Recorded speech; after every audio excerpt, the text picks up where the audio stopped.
Monsieur Marius, est-ce que le dialogue réclamé par l'opposition, je crois que même Dr Mukwege est parmi ceux qui réclament qu'il y ait dialogue, est-ce que c'est un dialogue réel qui pourra ramener la paix dans l'Est de la RDC, qui pourra mettre fin à la guerre et permettre que les Rwandais qui continuent encore à tuer dans l'Est de la RDC puissent se retirer? Okay, merci beaucoup. Mais d'abord, une petite réclamation. Il y a nous sommes 4 invités ici, 3 qui sont proches du président Félix. Je suis seul qui suis en face d'eux. Alors, batailler. J'espère que je vais avoir plus de temps pour exposer clairement notre pensée. Okay, merci beaucoup pour la question. Ici, vous voulez savoir quelle est nos pistes de solutions pour la sortie de la crise. D'abord, vous réclamez le dialogue. Je vais y arriver. Pour partager les gâteaux. Monsieur Gustave, nous tous Congolais, ce qui doit d'abord nous animer, au-delà de nos égos politiciens et tout, c'est l'intégrité et la souveraineté nationale. C'est ça d'abord qui doit être le principe, la base fondateur de notre pays. Sans les Congo tel qu'il est divisé aujourd'hui, on ne parlera plus des Congolais. Mon frère Eri, on ne l'appellera plus Congolais. Peut-être il aura le nom de notre pays. C'est d'abord l'intégrité et la souveraineté de l'État. Et c'est là que nous, Mougistes, nous sommes. Le dialogue demeure nécessaire, pas suffisant pour résoudre les problèmes que nous vivons dans notre pays. Permettez-moi de m'expliquer.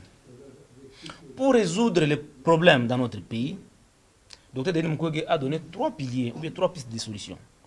Le premier piste de solution, c'est de s'accrocher sur la résolution 2773, qui est un acquis majeur, un instrument de haute portée au niveau international, qui pouvait nous amener à résoudre d'abord les problèmes directs des conflits à l'Est et de recouvrir notre intégrité nationale et notre souveraineté nationale.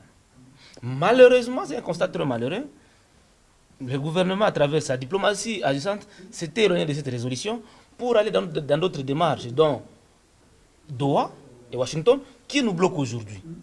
Doha et Washington sont des blocages aujourd'hui. Voilà pourquoi aujourd'hui... En quoi ça bloque? Voilà pourquoi aujourd'hui les gouvernements rentrent et réclament aussi, autant que nous, Mukwegistes, l'application intégrale de la résolution 2773. Parce qu'au moins la résolution reconnaissait la présence de RDF, qui est l'armée rwandaise, sur notre territoire. Et cette résolution demandait le retrait immédiat et sa condition du RDF et du M23 sur les sols congolais. Exiger le cessez-le-feu immédiat et sa condition, mais également demander à ce qu'il y ait démantèlement de toutes les administrations parallèles mises en place par Nanga. Vous savez que chaque fois Nanga, AFC M23 prend un territoire, il met à côté l'administration traditionnelle de l'État et il impose une administration parallèle. Cette résolution-là, ça a été un acquis. Et on doit le rappeler, que cette résolution-là a été obtenue grâce aux efforts, à la diplomatie menée par Dr Denis Mukwege à travers le monde. Et beaucoup de gens disent que cette résolution... Pas Thérèse Kaikwamba, c'est maintenant Mukwege qui commence. C'est quoi Thérèse Kaikwamba, il faut la mettre à côté. Est-ce que depuis que cette résolution-là on n'a jamais vu Mukwege sur la table de négociation? C'est Kaikwamba. Une question simple. Une dame met au monde un enfant, mais elle abandonne cet enfant-là pour aller chercher d'autres enfants. C'est ce qu'a fait Kaikwamba. S'il suppose que c'est elle qui a obtenu la résolution, pourquoi l'avoir abandonné pour aller à Doha et Washington? Et pourtant, Doha, non, la résolution nous donnait tout. Et c'est plus puissant que l'accord de Washington et le processus de Doha. Et là, abandonné, Kaikwamba ne parle plus. Je ne sais pas, c'est quand le dernier jour, vous avez suivi Kaikwamba parler, vient défendre la résolution 2773. Elle est consciente que, et les Congolais, les politiques congolais sont conscients que Mukwege a joué un rôle déterminant pour que cette résolution-là soit obtenue. Et Mukwege était allé plus loin. Au-delà de la résolution, Mukwege a insisté pour qu'il y ait des sanctions ciblées et coordonnées contre les Rwandais. Vous vous rappelez qu'à l'issue du vote de ces résolutions-là, des sanctions ont commencé à tomber contre les Rwandais. Il y a eu les Américains qui ont pris des sanctions contre les Rwandais. Certains leaders, certains Rwandais et certains leaders de l'ASM 23 ont été sanctionnés. La Grande-Bretagne, la France, la Belgique, l'Allemagne ont pris des sanctions contre le Et Rwanda. on a pris les sanctions au nom de Mukwege.